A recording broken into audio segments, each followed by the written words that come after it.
You're watching On the Mark with Mark. So there's a little bit of maintenance that ought to be done on a snowblower, and I like to do my maintenance in the fall. So let's get the snowblower out and see what we can do. I bought this snowblower used back in 2001. So I've had it for 19 years, but it's older than that. It's a real base model. It's, I suppose it's probably equivalent to a Harbor Freight, but this came from Tractor Supply. It's an MTD. It's got an 8 horsepower motor on it. And here's the maintenance I've done on this snowblower every year that I've had it. And the maintenance actually started last spring when I got it out, or put it away. I ran it completely out of fuel, so there isn't any gas in there. And I mean, I let it run to completely get rid of the fuel. So there was no gasoline in the carburetor at all. I think that's a really important thing to do, because bad gas makes for an engine just to not run right. It can plug orifices in the carburetor, and if you run it all out, then you don't have that problem to worry about. So I'm going to put some gas in it now. We're going to move it over to the garage, and we're going to do some maintenance items.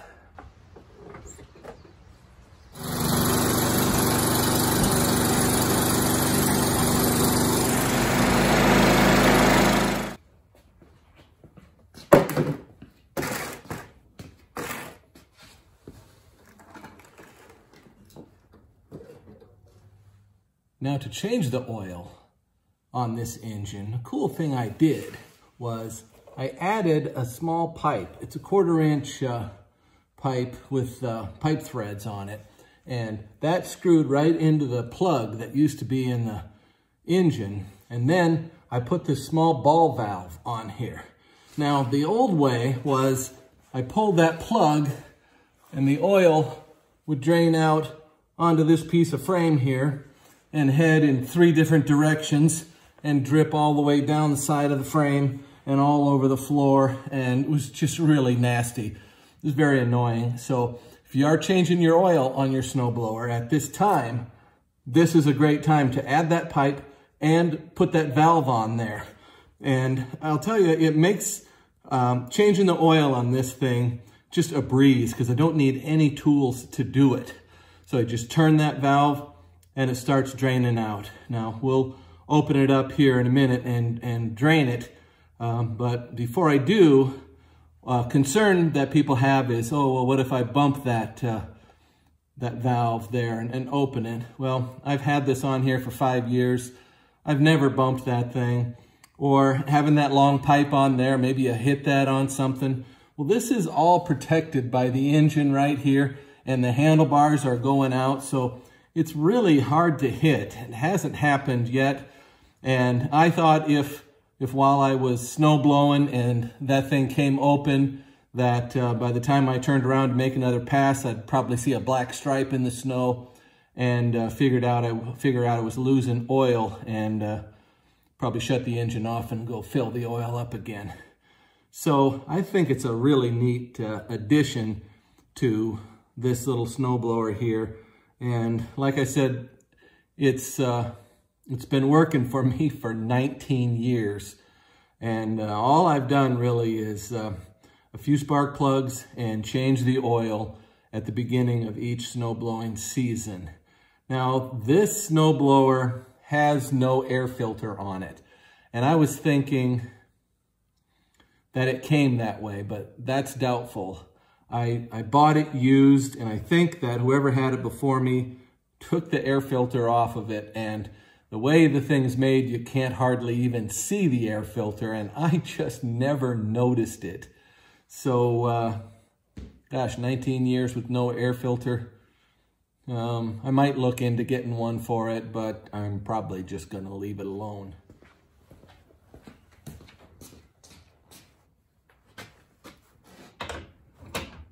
Okay, this is a nifty little device here. This is a spark plug blaster, and I have some blasting media in there, and I have it hooked up to my compressed air. Okay, we've got full pressure now. And then all I have to do is push it in. There's like a seal in here. Push it in there nice. Now I have it on blast. All right, I have my gapping tool here, and I like a 30 gap on there.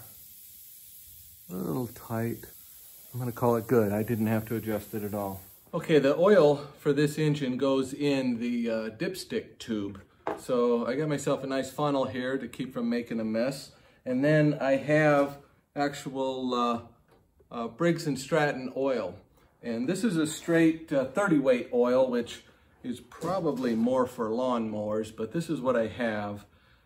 It would probably be better to run a 5W30 for the cold weather. But in my case, this snowblower is stored in a relatively warm garage. It won't be below freezing. So the 30 weight will be just fine. Once the engine's running, the low number on the oil doesn't matter anymore if you're running in cold conditions, because the engine's keeping the oil warm. So we'll get this guy. It needs 26 ounces, and I've got it marked on the side here. And another nifty thing about that ball valve on the side is, if, let's say I overfilled this thing, I could pull a little bit of oil off with that valve, which you really can't do with a plug, a drain plug, because I mean, once you get that off, it's all coming. All right, so let's get the funnel out of here. Looks like it is drained off fairly decent. And I'm just gonna double check with my dipstick here. Let's see what we're reading here. And it looks like I need to wipe it off before I check it here. Let's get a paper. Beautiful. It's just a hair above full. So if it burns a little bit of oil, and all engines do, that will get me through the winter. Unless we have a super hard winter. I've never changed the oil on this snowblower midwinter. This is actually the first winter that I have a heated garage, so that wouldn't be a big deal, although it could be done anytime. It would just be less comfortable. So let's start her up and see how she runs now. I'm running about a half choke. Now I'm gonna put it on full throttle. I'm gonna prime it. We're gonna check for leaks.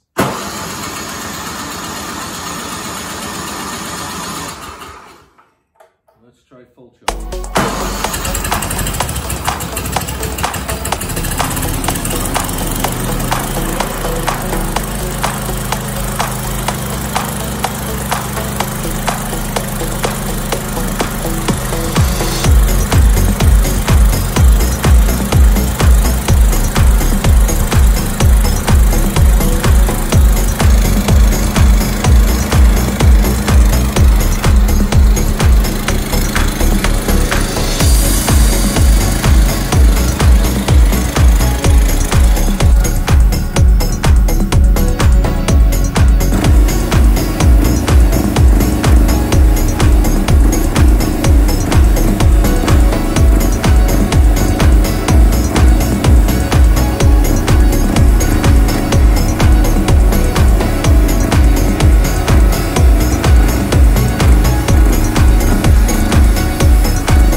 Good to go.